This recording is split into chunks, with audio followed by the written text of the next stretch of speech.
হানাফি মাযহাবের মত হচ্ছে এই ক্ষেত্রে যা ফাথুল কাদিরে এসেছে, ফতোয়া শামির, অর্থাৎ পৃথিবীর কোন এক দেশে চাঁদ উঠার দ্বারা পৃথিবীর সকল দেশের মুসলমানের উপর রোজা রাখা আবশ্যক হবে এবং ঈদ করা আবশ্যক হবে।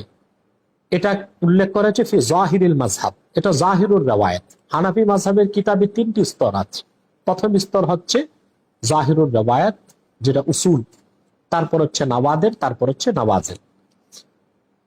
আর ইবনু আবিদ শামি বলেছেন ওয়াহুয়াল মুতামাদু ইনদানা, আর এটাই আমাদের নিকট গ্রহণযোগ্য বেশি।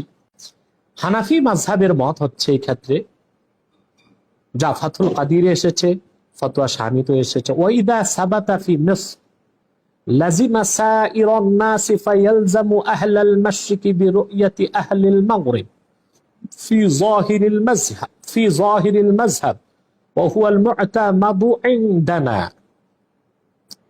এটা ফতোয়া শামির মত এবং ফাথুল কাদিরের মত। অর্থাৎ পৃথিবীর কোন এক দেশে চাঁদ উঠার দ্বারা পৃথিবীর সকল দেশের মুসলমানের উপর রোজা রাখা আবশ্যক হবে এবং ঈদ করা আবশ্যক হবে। এটা উল্লেখ করেছে ফি জাহিরুল মাযহাব, এটা জাহিরুর রওয়ায়াত। হানাফি মাযহাবের কিতাবে তিনটি স্তর আছে।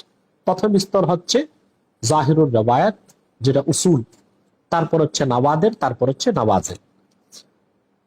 আর ইবনু আবিদ শামি বলেছেন ওয়াহুয়াল মুতামাদু ইনদানা, আর এটাই আমাদের নিকট গ্রহণযোগ্য বেশি।